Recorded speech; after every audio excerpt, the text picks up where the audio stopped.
চার বন্ধু মিলে আমরা স্টার্ট করি, যেটা আমাদের এখন Janata dairy and agro farm.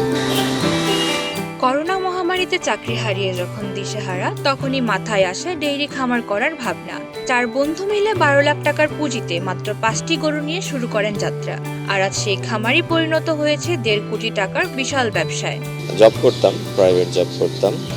এরপরে করোনা মহামারীতে তো আসলে সারা পৃথিবীতে সমস্যা হয়। আমাদের চার বন্ধু মিলে আমরা স্টার্ট করি, যেটা আমাদের এখন Janata dairy and agro farm. আমাদের মেইন বিজনেসের পারপাসটা হচ্ছে বাই অ্যান্ড সেলিং, এবং পাশাপাশি আমরা নিজেরাও কিছু যেগুলো রাখার মতো গরু কোরবানি টার্গেট করে সেগুলো আমরা রাখি। আর কোরবানিতে স্পেশালি আমাদের টার্গেট থাকে ইনশাল্লাহ প্রতি বছরে আমরা মোটামুটি 4 থেকে 500 গরুর একটা সেল নিয়ে আসি আর কি আমাদের ফার্ম থেকে।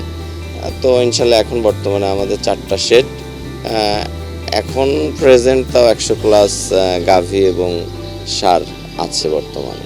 গভর্নমেন্টে আমরা যতটুকু যেটা বললাম জানি, তো সেখান থেকে সেই ফিনান্সগুলো যদি আমরা পাই তাহলে আমরা আরও আগায় যেতে পারব। খামারটিতে ঢুকলেই চোখে পড়বে বিশাল সাইজের নাদুস নুদুস সব গরু। ভাঙ্গুয়ার চৌবাড়িয়া হারুপাড়া গ্রামের এই খামারে দেশি ও উন্নত জাতের প্রায় 100টি গরু রয়েছে। গরুর সুস্থতা নিশ্চিত করতে নিয়মিত টিকা, পুষ্টিকর খাবার ও পরিচ্ছন্ন পরিবেশের দিকে বিশেষ নজর দেন উদ্যোক্তারা। সকালবেলা ঘুম থেকে ওঠার পরেই মনে করেন যে গরুকে আগে পরিষ্কার করতে হয়। গোবর মোবর যা থাকে সব পরিষ্কার করার পরে গরুর যে খাদ্যগুলো আছে খাদ্য দিই। খামারের দেখভাল ও গরুর পরিচর্যায় প্রতিদিন কাজ করছেন 15 থেকে 20 জন কর্মী। চার বন্ধুর এই উদ্যোগ যেমন সফল হয়েছে, তেমনি স্থানীয় মানুষের জন্য তৈরি হয়েছে কর্মসংস্থানের সুযোগ। আমাদের এখান থেকে সংসার চলে প্রায় 17-18 জনের। খুবই ভালো লাগে আমাদের এখানে কাজ করতে, কিন্তু আমাদের মালিকটা অনেক ভালো মনের মানুষ। আমাদের কাজ করতে আমাদের অনেক উৎসাহ দেয়। এমনকি সামাজিক যোগাযোগ মাধ্যমে খামারের গরুর ছবি ও ভিডিও প্রচার করে দেশের বিভিন্ন প্রান্তের ক্রেতাদের কাছে পৌঁছে যাচ্ছেন উদ্যোক্তারা।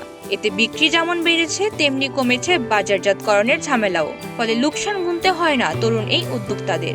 আমাদের ইউটিউব চ্যানেল আছে জনতা ডেইরি অ্যান্ড এগ্রো ফার্ম, এবং ফেসবুক পেজ আছে। এই দুটাতে আমরা দেখা যাচ্ছে যে ভিডিও করে ছাড়তেছি।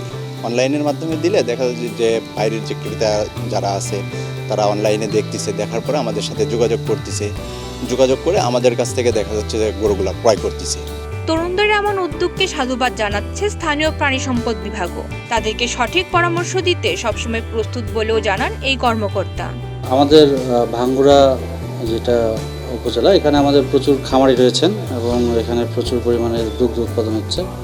তো আমরা রুটিন কার্যক্রমের মধ্যে আমরা কিন্তু ভ্যাকসিনেশন কার্যক্রমটা আমাদের রানিং আছে। এই ব্যাপারে যদি আমরা উপজেলা প্রাণী সম্পদ দপ্তরের পরামর্শ নিতে পারি তাহলে আমরা খুব লাভবান হব এবং আমাদের খাদ্যের খরচের যে খরচটা সেটা আমরা কমাতে পারবো। চার বন্ধুর এই উদ্যোগ শুধু তাদের স্বাবলম্বী করেনি, স্থানীয় মানুষের জন্য তৈরি করেছে কর্মসংস্থানের সুযোগ। তবে উদ্যোক্তাদের দাবি, সরকারি সহযোগিতা পেলে খামারটি আরও বড় পরিসরে সম্প্রসারণ করে নতুন কর্মসংস্থান সৃষ্টি করা হবে। পাশাপাশি তরুণ উদ্যোক্তাদের আগ্রহ বাড়বে বলে মনে করেন হার না মানা এই চার বন্ধু। সাইমা ইসলাম মিম, ওয়ান ডিজিটাল ডেস্ক।